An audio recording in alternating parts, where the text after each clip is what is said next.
India to Hungary, and we will also go to the US. So it is quite a journey around the globe that we are doing here. But like with every hour, in the very beginning, we start with India, where we in a way just ended now. Now we have with us Indian artist, if I say that right, Dhammarakshit, Randive, and Kaustubh Naik, if I said that right. So I would welcome them and say hello to all of you, but also welcome before our friends from the Siegel Center. So there is Maude Mitchell, who is here from New York, is at the moment outside from the great Mabu mines. There is Andrea, Tompa, a Hungarian theater worker, dramaturg, also I think a director of the wonderful Laszlo Upor, who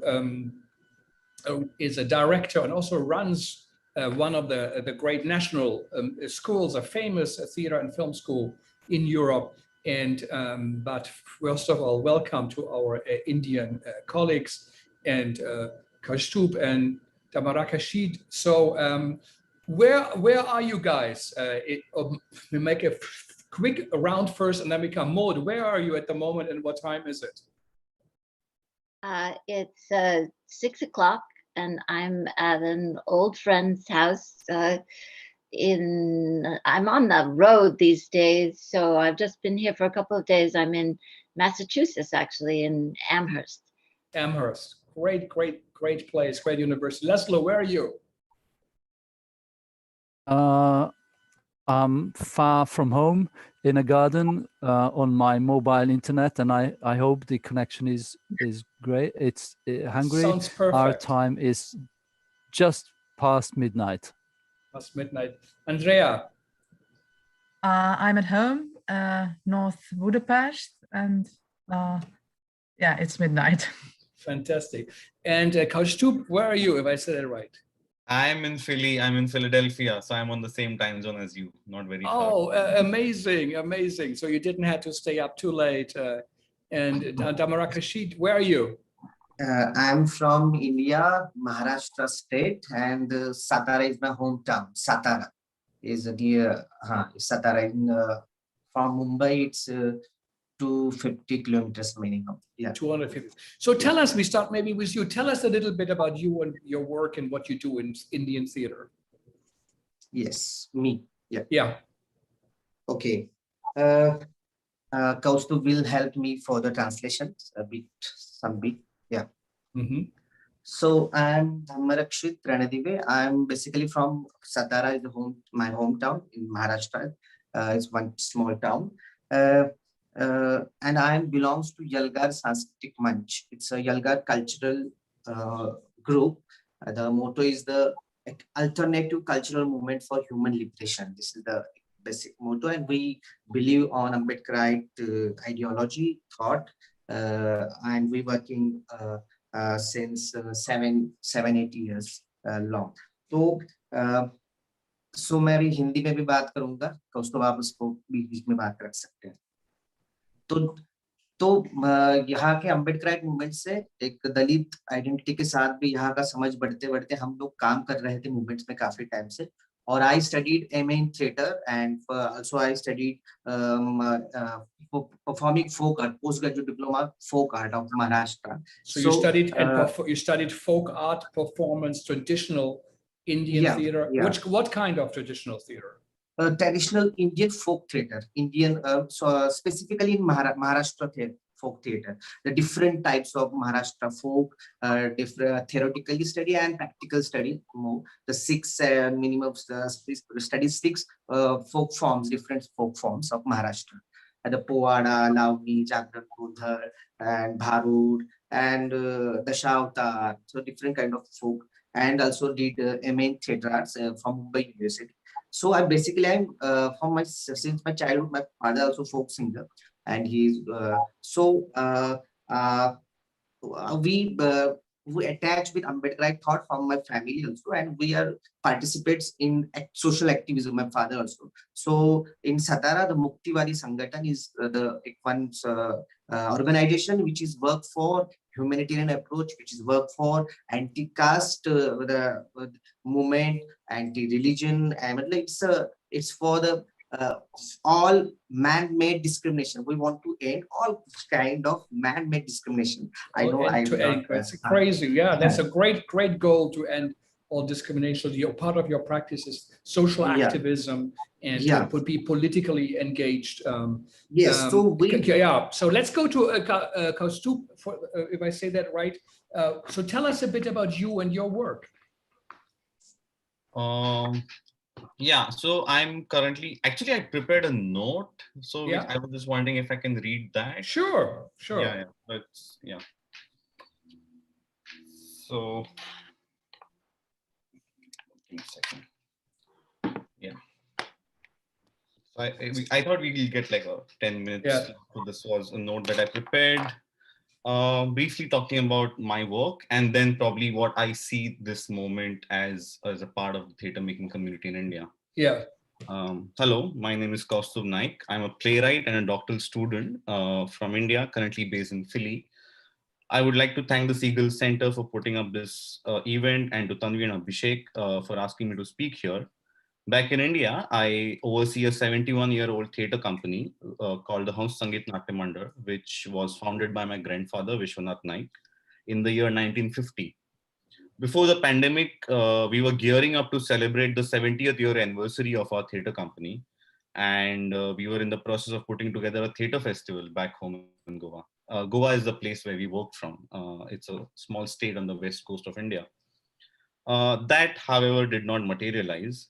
We had to suspend our operations. However, when things opened up in India for some time, we managed to put together a production of my second play as a playwright, Bhaval, the play was called, which had a brief run of 3 shows before we got shut again.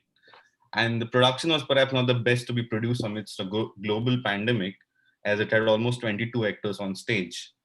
And as of now, I don't know when we will be able to sort of perform it again. But I've been reflecting on things meanwhile. So in the meanwhile, we watched India plunge further into the moral and social abyss that it has become over the last few years. Not that India was a democratic utopia before 2014, that is the year when the fascist BJP government under the leadership of Narendra Modi took charge. But even the most pessimistic people like me will agree that the overall fabric of India's political life has changed since then, beginning from the killing of Muslim men over suspicion of carrying beef, till the most recent revelation that India has been using Israeli software to snoop on its own people. A list that includes high-profile politician, political activist, and even a virologist. We have stood trying to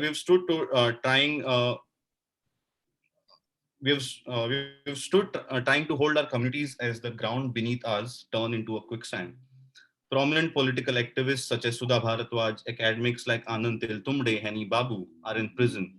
So are 2 of the students from my former university, JNU, that is Sharjil Imam and Umar Khalid. All of them have been framed under draconian laws that incarcerate young and marginalized dissenters. While the political gloom is writ large, the pandemic and its effects have pushed the country into one of its harshest phases. We have seen migrant workers walking miles to reach their native homes, people resting near the train track being run over, people dying not only due to lack of medical facilities, but for the sheer mismanagement and the apathy of the government. And just today, the ruling class is blatantly lying in the parliament that there have been no deaths due to lack of oxygen. Each death has been reduced to a mere data point for the government, not accounting for the magnitude of the crisis. When the COVID crisis was at its peak in India, the ruling dispensation was asking people to remain positive, share the good news, feel better, as if almost gaslighting the entire nation into toxic positivity. Our memories and our emotions were being erased in this sorry state of republic that India has become. And this is where I think theatre needs to intervene from here on. At the core of theatre, it involves people coming together to participate in a collective emotional experience. Pandemic has robbed us of that. When we go back to theatres, and we will, we must address these erasures and restore the emotions that we have not been afforded to possess in the public consciousness. Families have lost their dear ones without being able to grieve. People have been subjected to violence and injustice, but are deprived to feel enraged about it. Our emotions and our memories are sovereign too. We cannot let a fascist government tell us how to feel and what to remember. Theater will have to restore our emotional spectrum, not just with positivity, but also with the rage that would create radical solidarities for a fight that is yet to come. In one of Abhishek's plays, a character says, people come to theater to watch what they already know, what they are afraid of forgetting. For Abhishek and for many of us, theater is a repertoire of public memory. And thus, when we go back to theaters, it is important that we remember and remind everyone what all has happened. Yeah, Kaustubh, if let's maybe Dhammarakshit respond, and we'll come back to you. So we divide a bit the time. Dhammarakshit, so tell us a bit about how do you see the moment at this moment, and maybe speak a little bit slower. The connection is not super perfect, so let us know what's on your mind. कौस्तुभ ने बताया है, तो वही मतलब political prisoners को जो मतलब लोग जो बोल रहे हैं उनको तो समझ आ रहा है. तो मतलब एक कविता है, हश्र बपा है घर. I think he just froze in the screen. Were you translating or? No, he was just saying that that I mentioned some few political prisoners that that have been incarcerated in India. So I think he was talking about them and probably a poem that he had to read about. Dhammarakshit, do you have a poem for us, Dhammarakshit? You have some? Why don't we do the reading? As the connections seem to be working now, let's try your reading if you can. Yeah. So. So the situation is very worst, and we work on the lockdown caste atrocity also.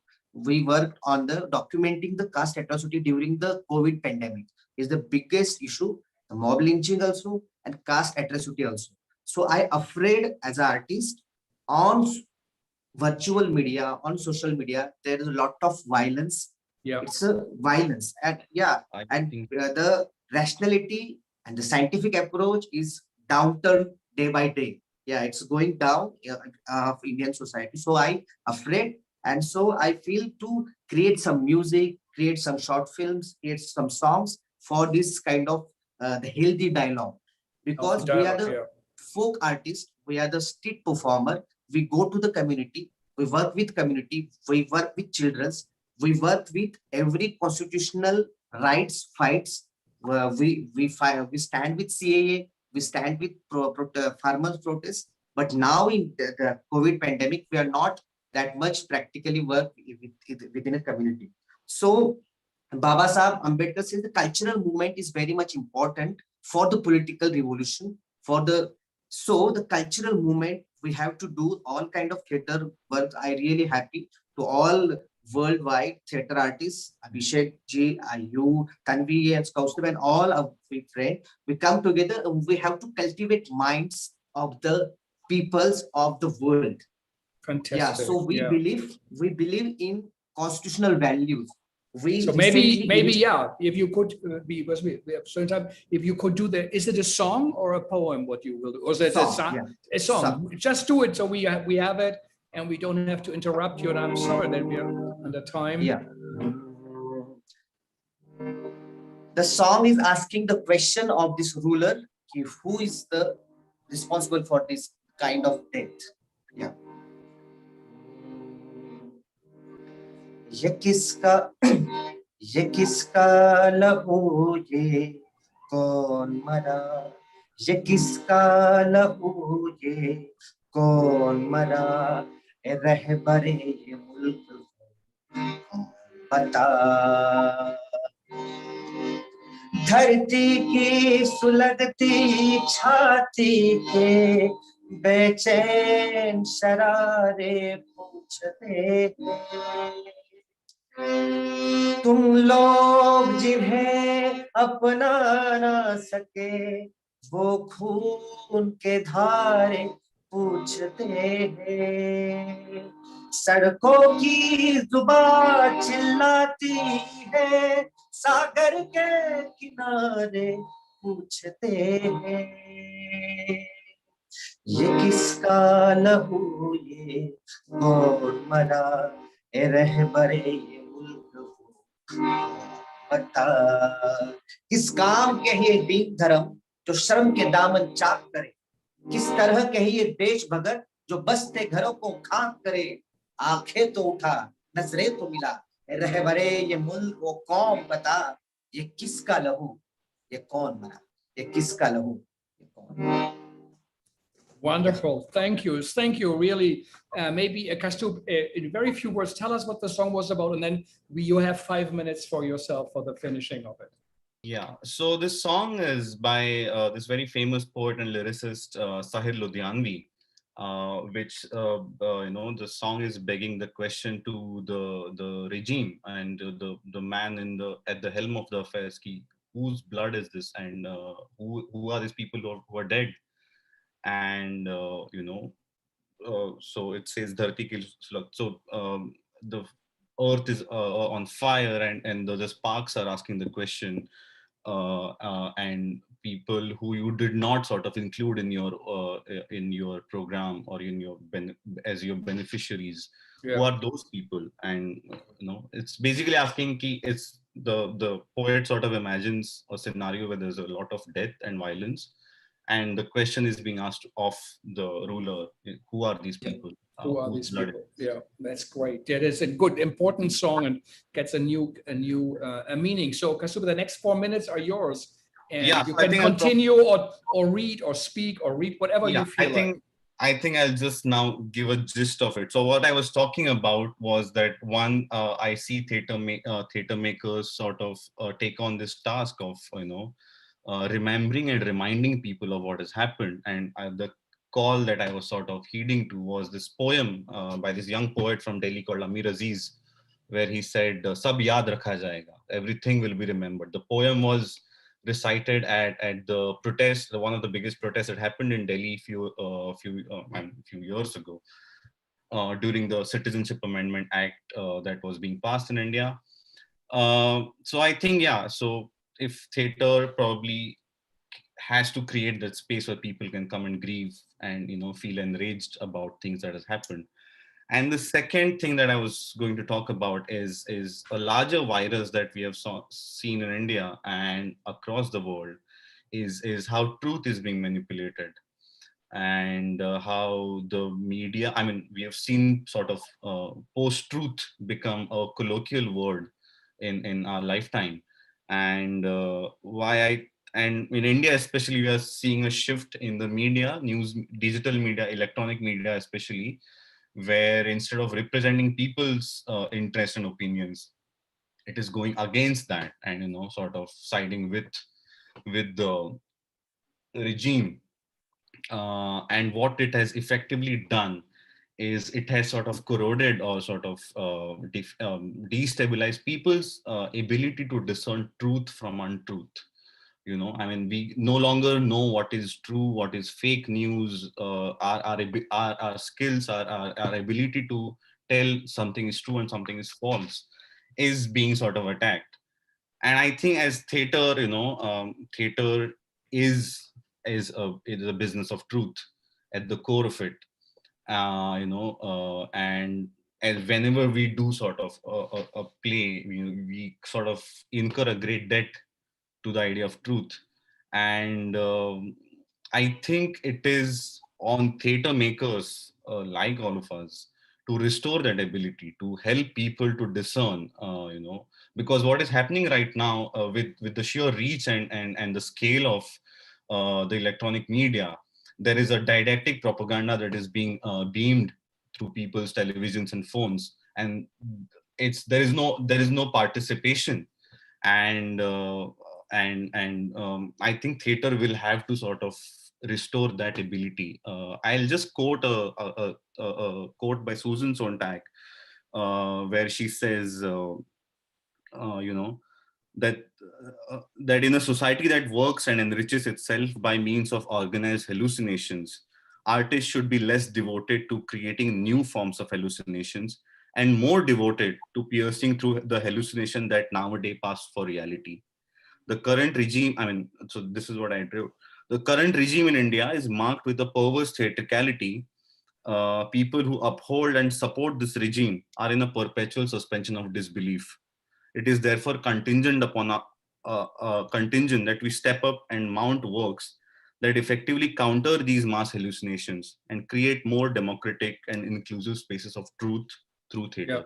Yeah. So that is what I mean. These are the two. What an important statement you make to say, you know, theater should not create false illusions. On the contrary, we should fight against them and pop them and show the truth. And if there's ever a time where this is of importance, it is now. And for our Indian friends and colleagues, you know, we now move to a country that in some way also is fighting for the arts, for the truth, and what it means to be an artist under a government that all of a sudden has changed. Hungary, where we are moving on now, is being had always been looked at as one of the beacons of modernity. There has been, you know, Moholy Nagy, so many great playwrights, Molnar, others, filmmakers. And joining the European Union, it was a great addition. And all of a sudden now in Poland and Hungary, we are seeing things that we did not expect. And Andrea and Laszlo are with us now to share a little bit also about this, but also about the time of Corona. So we start with Andrea. How is the situation at the moment in Budapest, or north of Budapest, where you say where you are? You know, what's going on? Well, most of theaters are in holiday, so some are open and work, but others are closed.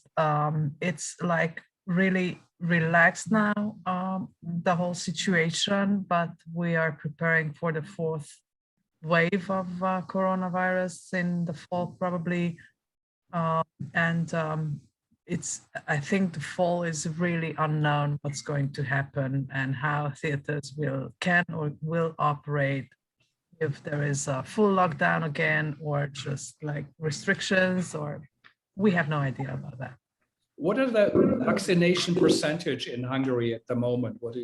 How many people got it? And it's like 57, 8 % of the population is vaccinated, but now it goes very slowly because those who wanted to get the vaccine got it, and so to go further, it's very difficult. Yeah, of course, it's much smaller than India. I think the Hungarian population is at 15 million. I'm not sure. No, it's 9.7 million. Yeah. 9.7 million. It's like half of Delhi. Yeah. So that is different. Laszlo, how do you see this situation? How is Hungary dealing, with COVID at the moment, and how's the atmosphere? Well, I think it's kind of very depressed. There are some skeptics, and there are people who think that the government didn't deal very well with the virus, and of course the government used the virus as an excuse to strengthen its grip on the civil society. And actually I wrote a note as you suggested, and if you don't mind, I would read it. I mean, I'm happy to talk freely, but sometimes... but let's do that first. Yeah, and it's quite long, and excuse for this. So this is dedicated to the huge masses who fell victim to their respective governments all around the world being too incompetent to deal with the health crisis, and cynical enough to use this historic opportunity to forge political capital and gain firmer grip on their opponents. And let me, as a symbol of all this, revisit a moment a few months ago.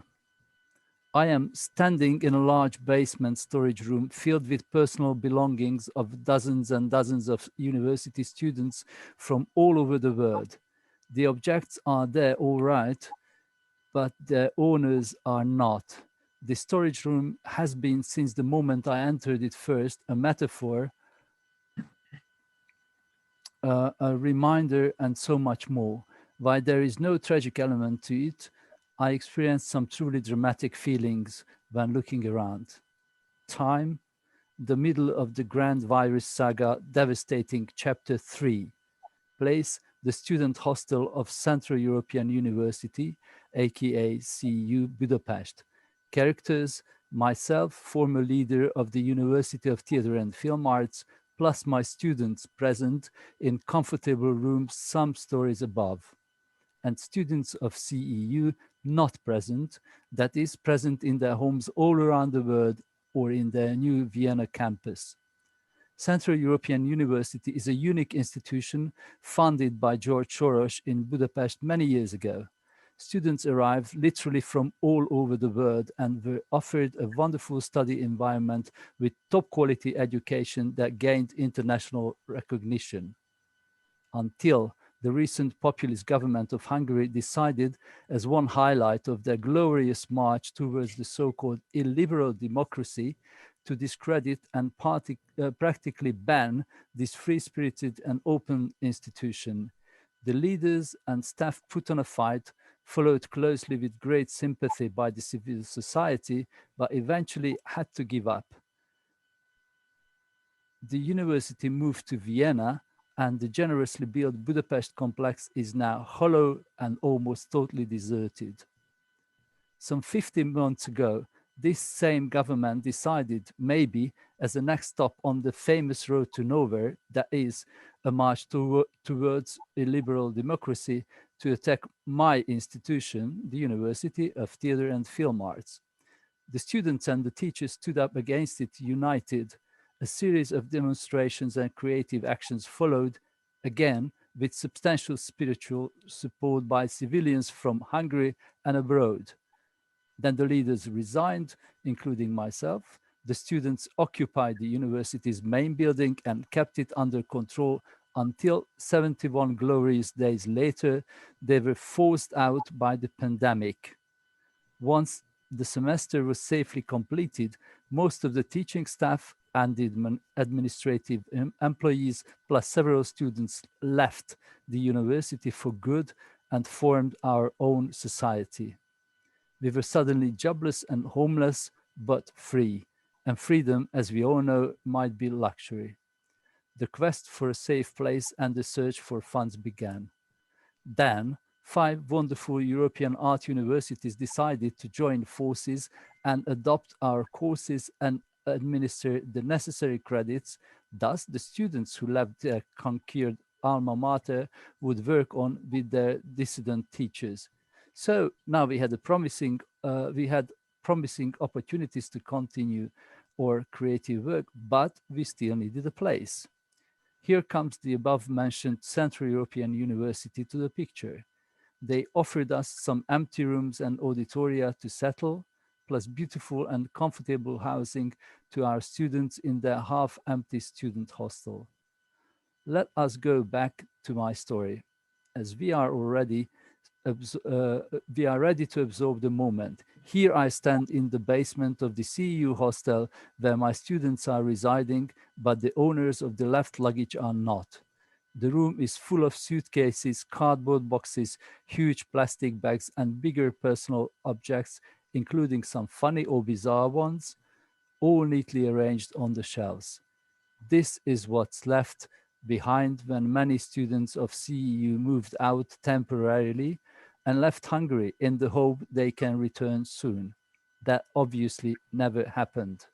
The combined effects of the government chasing the university out of Budapest and the pandemic preventing people from traveling made this room a rich collection of objects full of personal history and culture, a spectacular but not necessarily sad memento of how fragile our little communities and how insecure our lives are.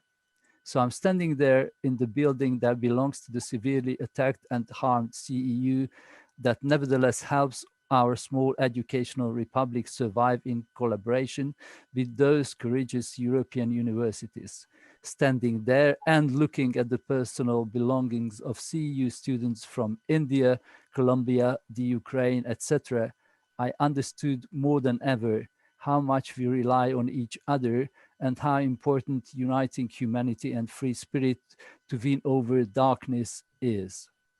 my government, which earlier if we interrupt you there and we come back, maybe we give for a moment the work back to Andrea. For our listeners and our Indian friends, the Hungarian government decided to impose unacceptable rules to a very successful, very important Oscar-winning school in the film part, and the theater school has been one of the most significant in the Eastern European and European world, and it was shut down by the government. So, Andrea,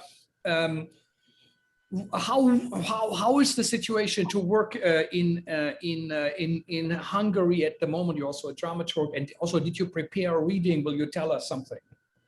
I prepared a text about the Hungarian independent performing arts scene.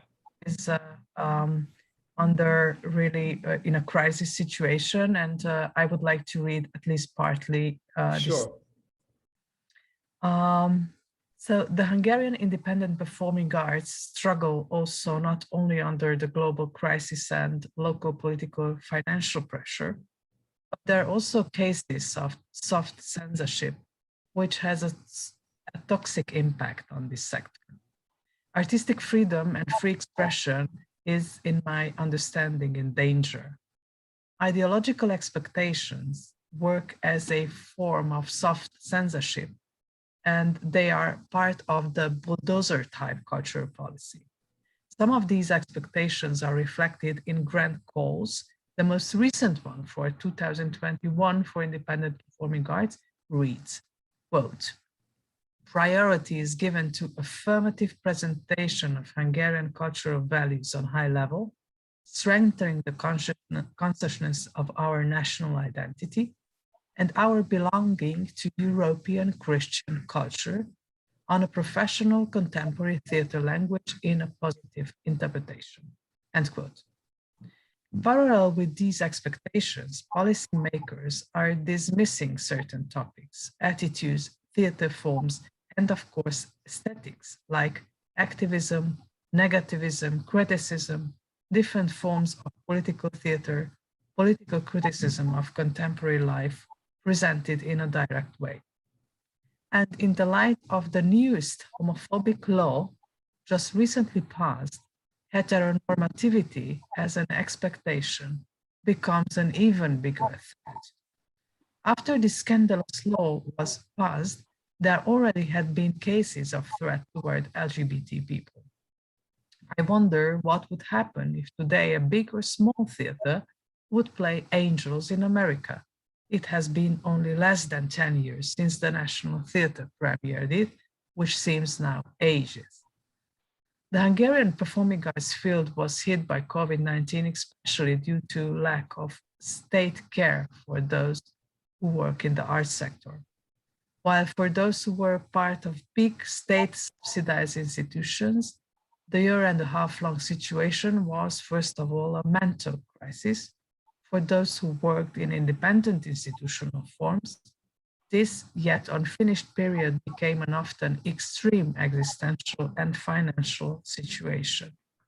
The state offered very few aid options, and most of which were only pretending to be a form of help. Many people working in different areas of this field had to understand that there is no social network below the artist, no meaningful economic rescue packages offered by the state in crisis situation. They had to understand that they were left alone, and independent artists could only count on themselves. The whole scene situation was never this fragile. And one more thought, this first lockdown had a negative impact, but according to independent artists, a positive one too.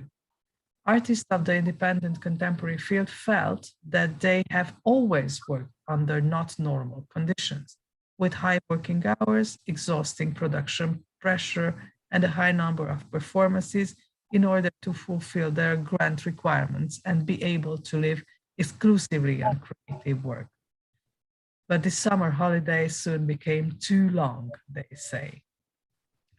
So, and I don't want to continue to read my text, Yeah, but no, but we get the just- idea. Yeah. yeah, And for our listeners also from India and Hungary, Hungary declared, I think also like in Poland, there are lesbian and gay-free areas.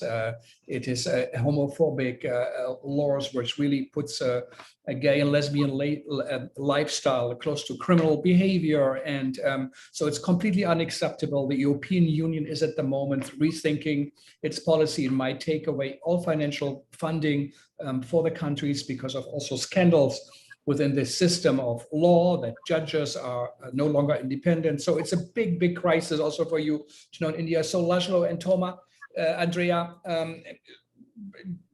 what when you hear what's happening in India, when you hear what's happening in Hungary, what you experience, do you feel that there are similarities? Is there something that you can relate to?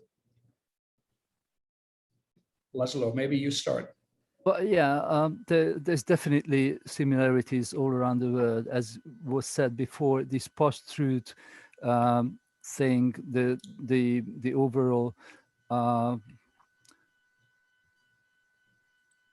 control of the media, the free spirits everywhere.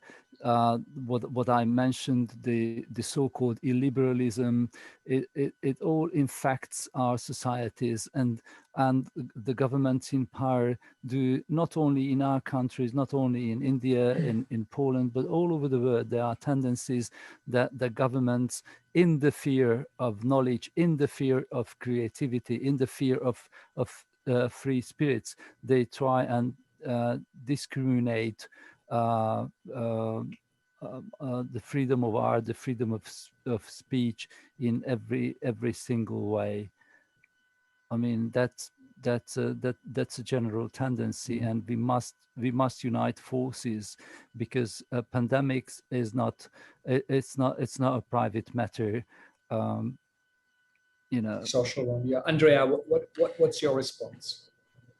I think Hungary is, as a part of European Union, still expects something from this European Union. Although the news propaganda messages on the streets of Budapest and of Hungary are sending very strong messages against the European Union. And it looks like that there is a danger that Hungary would like to step out from the Union, which I feel like a real big threat. And we also know that Hungarians are very supportive. Most of the population is very supportive toward the European Union.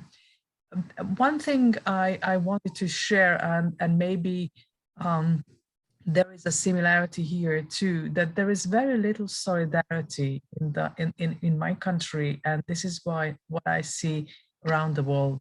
Solidarity toward the poor, solidarity toward the artists, and there is a lot of indifference in my country, and this is something I think we share now in the world.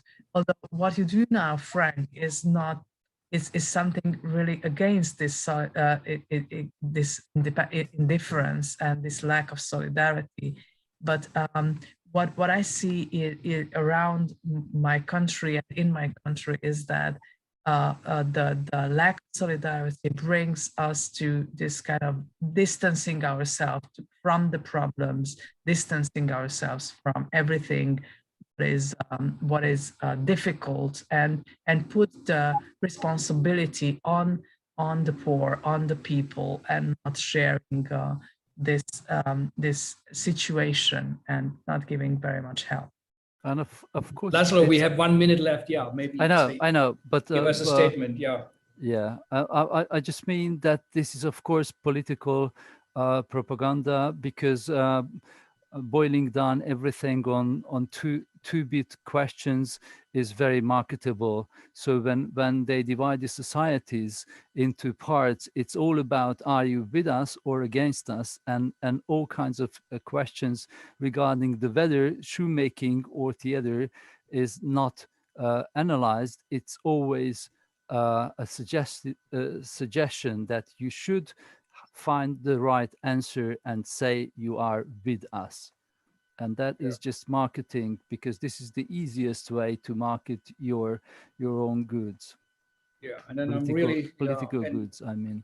Yeah, and we are really sorry to hear, that complication that Hungary is experiencing. It's also been a great country, it's a great tradition of theater, lots of contemporary great work. And I'm so sorry, Laszlo, that you were forced out of that leadership of that great school.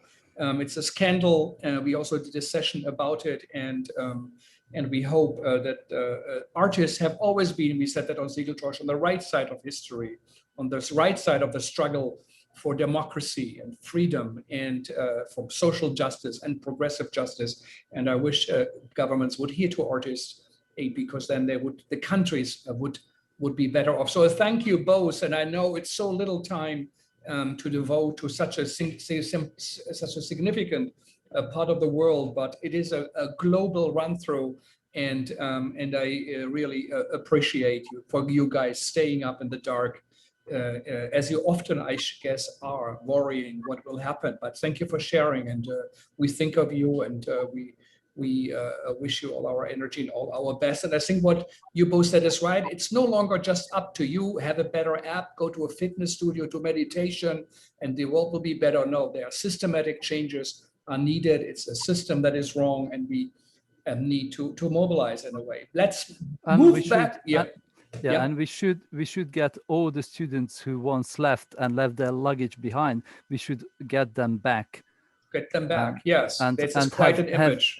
And have their energies with us. Yeah, I suggest maybe you connect a museum somewhere in the world and make an art installation. It's such a symbolic image you point out. But now let's go to New York, a city, New York, that has been the epicenter in the very, very beginning. It was in a way what Bangalore was 4 weeks ago. Maybe right now it moved a bit also to Indonesia. We will hear from Indonesia.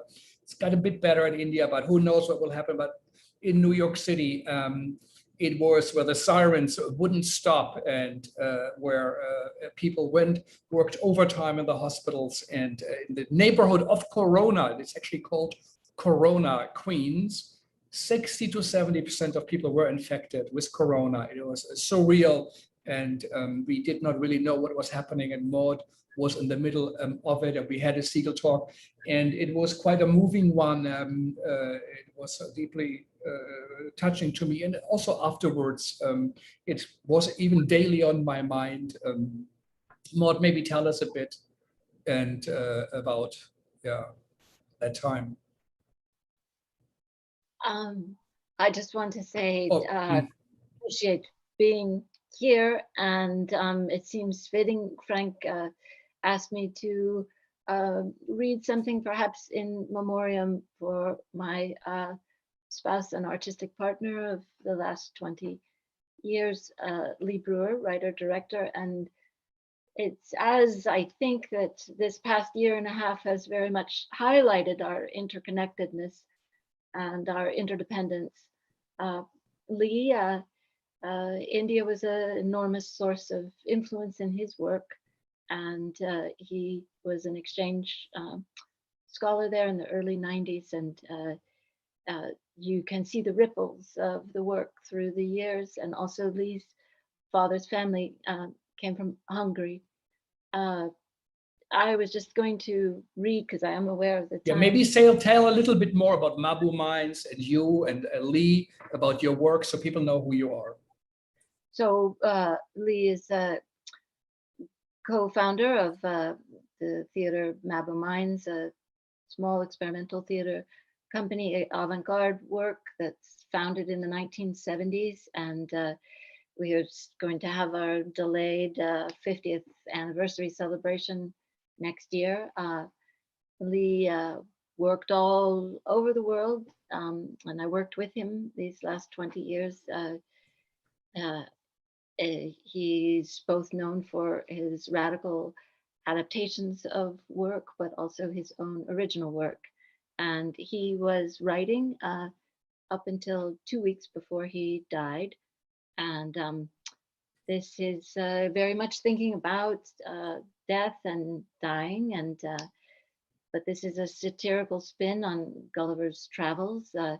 Gulliver is on the train to the end of his life. So shall I read? Yeah, so we hit, and maybe for the audience, so the last talk, also public talk we gave together with Maude was a Siegel talk. He's a beloved member and a towering member of the New York City theater scene. Great, great work. Most probably his Doll's House is the most performed Ibsen in most countries in the history of theater. It was an incredible work. What he did is a great loss for the city, for America, and for the world of theater. So Maude, yes, please tell us. And I think we've been very focused on a good death for a number of years. He didn't die of corona, but died in the midst of it. And it was a very graceful passing. We were very lucky because we had family and love and floated him out. But he's definitely, when someone of this stature, he had such a extraordinary theatrical intelligence and such a largesse of spirit. Feeling his presence is sorely missed, but happy to be able to. Yeah. He would have been thrilled to have a little bit of his work, and he's hoping that this would be performed at Mabu's 50th next year. So Gulliver is on this train to nowhere, and he spied an eensy-weensy spider that he had trailed from his shipwreck, and he invited the delicate creature to crawl onto his fingernail, and he raised it to his ear. When the culture is in chaos, preached the tiny spider, it gives birth to prophecy. Chaos is the earth's birth pangs. Oh! Gulliver's ear exploded with banshee cries. Oh! What is it? What happened? There came a voice, tiny like bellows. The little spider was gasping for breath. Cramp! There's a cramp in 3 of my 8 legs. See how they're curled up like burnt bacon. He could feel the insect struggling onto his lobe, where it hung like an earring. Just getting some air, just sticking my nose in the breeze. It had been to the doctor that very morning, and the spider had lost weight, and the lack of balance made crawling on a path as narrow as a single thread hopeless. The doctor had said, this could be terminal. Can I help you? Gulliver whispered. Can I do anything for you? You can listen, gasped the spider. I object to my art being called my work. I do not work, I play. I am not working against time. I'm playing against time. The game is make-believe. A spider simply falls from one fiction into another. A spider is indispensable from its myth. Who wrote you? Gulliver asked. I wrote you, said the eensy-weensy spider. You are my fiction. You are what I've wrought. I love you. We swing together. Gulliver's ear grew hot. The spider had bitten it. Ow! Did you kiss me? The myth of the swinging spider purports to rescue a spider art from the condescension of posterity, to recognize its theology. For after all, is not God a consensus of fictions? Are not artists the creator of gods? This conversation was taking place in Gulliver's head while he was searching for something. What was it? Oh, his seat. Had he forgotten everything? Where have you been? The spider asked. Up front. Then you saw the engine? Did you see where we're going? Up, said Gulliver, and he took the little spider on his finger, which he held up to his ear like he was balancing an antique teacup, and together they looked out the window. Tell me, pleaded the spider. Tell me what you saw up front. And to answer this, Gulliver had to plumb deep into his memories. The name of the train is the Royal Blue. It's an Art Deco diesel. It's the name of the train that took me first from Wilmington to New York when I was 3. I ate my first cocktail onion on the dining room of this train. My father carried me home and tucked me in bed. Bye-bye. And he started up the aisle. Flo called out to him, but he couldn't hear a sound. However, he could see that he was retracing his life in the manner of an archive viewed in reverse. Piles of books overflowed the upholstery, each one spliced open with a bookmark. He understood that he had been reading them simultaneously and that each was open to the place that he'd stopped. He must have stopped hundreds of stories. Did his stories hate him? Did he dare ask one of them to be honest? Shelley, do you hate me? Glancing over his shoulder, he saw Flo in the aisle, crawling towards him and crying, Gulliver, it's time for your blood pressure pill. She was heading for the fountain. Take with water. There was traffic in the aisle. Gulliver was petrified. Flo would be stamped on. In his mind's eye, he saw her squashed flat, stuck on the bottom of a shoe. He dove headlong toward her, skinning his elbow in the side of his cheek. He twisted, he turned, shielding the spider from his heels, taking the blows on his head and his fingertips, until with both hands he cupped the dear insect to his ear. That was the moment that he knew he loved her. She was his guide to God. She had risked knife and limb to bring him his Labadol, 200 milligrams. It was the moment that she knew that she loved him too. He rode for nearly an hour, holding her to his ear and whispering, it was true love. There could be no problem except he was in the wrong seat. He had to have a story. The conductor was due to come by. I am sorry, sir. I had a stroke, I've lost my memory, and all the seat numbers look the same. Yes, no, I don't remember who I was sitting next to, but it doesn't matter. They're all ghosts. Yes, I was going to the head of the train to see if anybody was driving. Oh, this is Flo. No, she doesn't need a seat. She lives in my ear and she doesn't need a ticket. That way we can talk. I'm deaf, she's my guide. Oh, don't be so bureaucratic. We're all going in the same direction, aren't we? Some of us are just sitting more up front than others. Some of us are just more confrontational. Sometimes, Gulliver wished, I wish I was sitting more up front. Only I'm anxious. What will I say to the deity? It's an honor? I'm not sure I can say that with a straight face, but I'm glad I'm out of the toilet, even if most of the shit is mine. And that's the fate of the creative persona. If one builds with one's own shit, one stinks of it. Gulliver looked down the aisle. Every seat was spilling over with his archives. Oh, look, there are the rewrites of La Divina. Across the aisle was Hajj.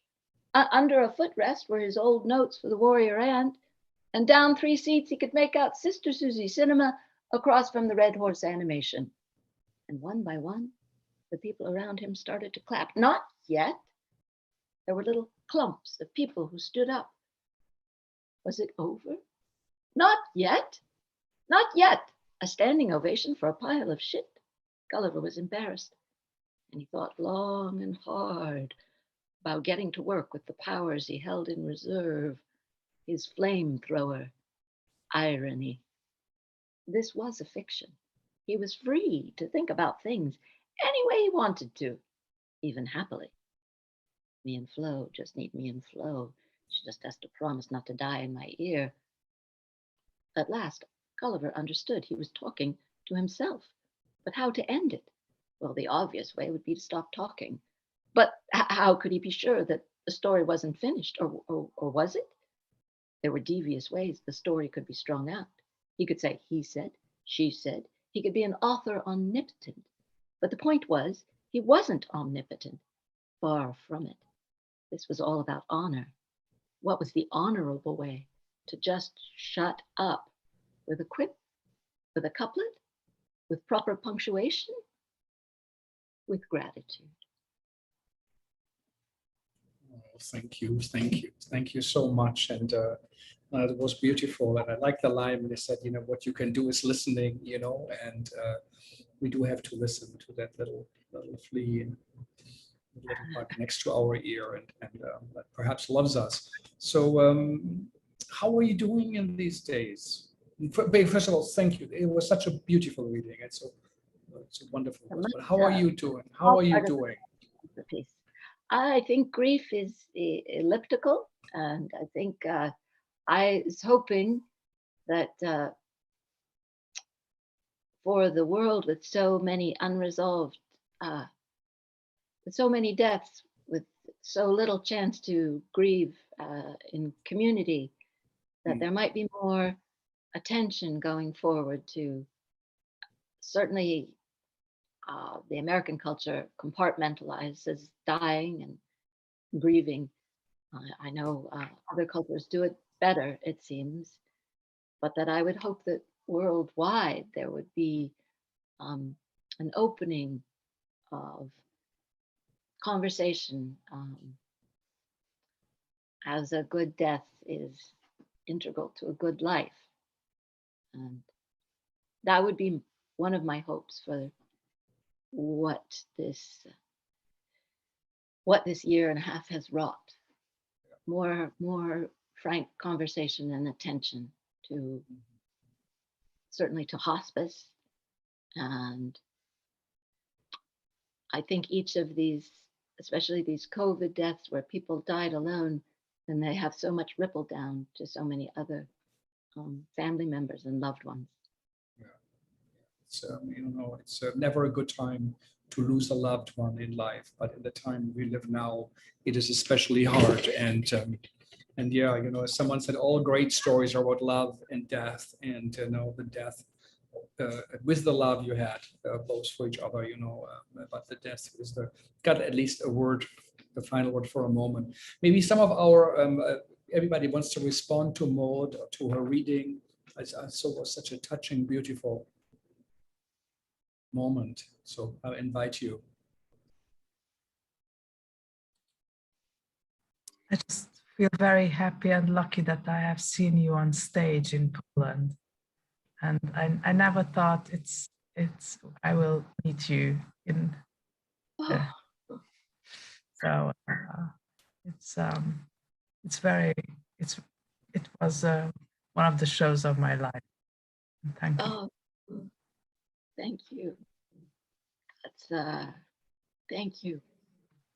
Maude, I also realized that I think I met some of your members in China a couple of years ago at the Fusion Theatre Festival, and we could not watch the performance, sadly, but I think we sort of hung out during the parties.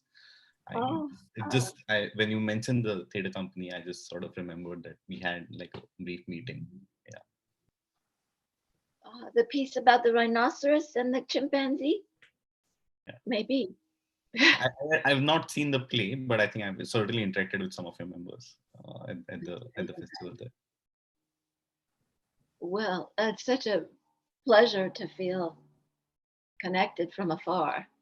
And I have to say that even in my own personal grief, there was this just a feeling of a deeper connection to a planet that's grieving and many of its species that are grieving. Yeah. I'd like to take that grief and go forward.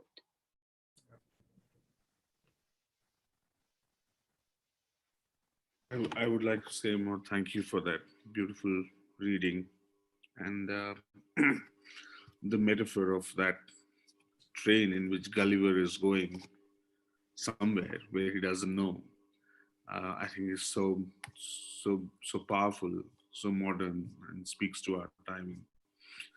Beyond the binary of Gulliver going to, a place where people are much smaller or people are much bigger than Gulliver.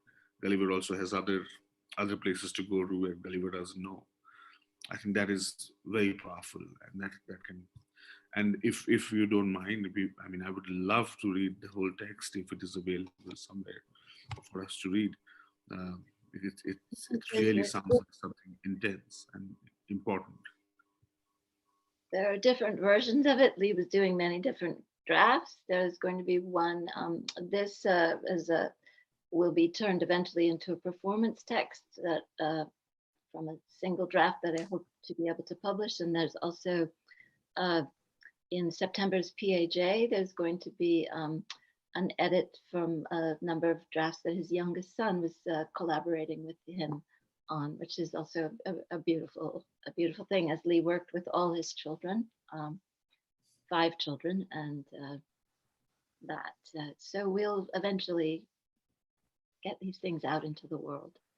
Yeah, look forward to it. Absolutely. And thank you for sharing your grief. It's a very powerful thing to do, and we are really moved and we feel privileged to be part of that. Thank you. And you're not alone, Maude. We really, we love you. We appreciate you. We love Lee and the work of it. And also as general, as such a compassionate souls you both are. And you stood for everything good and beautiful and real and truthful in the world. And I think when we hear Laszlo and Andrea talk about what is threatened to be lost, when we hear from Kaustubh and Dhammarakshit, you know, about how much is endangered right now. We heard earlier from Tanvi and Abhishek, you know, that what you created is so very special, so very rare and precious. And it also, someone said, countries have the democracy they deserve, but countries also have the theater, the games, the plays they deserve, whether it's in sport or on stages. So it's connected in the atmosphere and the truthfulness in society. So really, that loss is something that goes as deep as our human experience, and losing something like this is devastating. And the danger that we are losing this in countries where they have it, perhaps that you still hold on to the end of the rope. It's devastating. Yeah. But and yet to keep going forward, because I know even when I said to Lee, you know, this is the end, and he said, well, we had 10 more months of plans. And that was one thing about him, is that he always had more plans, and didn't wait for things to be perfect or set, but like to keep struggling through and muddling through. So we also have plans. We move into the next hour, but Maude, really, thank you, Laszlo and everyone, Andrea, Kaustubh, and Dhammarakshit. So really, thank you, and we move on to the next session. Thank you. Yeah. Yeah. Just let me just finish with one sentence. You cannot build schools and theaters and hospitals alone, let alone teach and entertain and heal people. We should all work together, and this is all about that. Yeah, it is really. Thank you for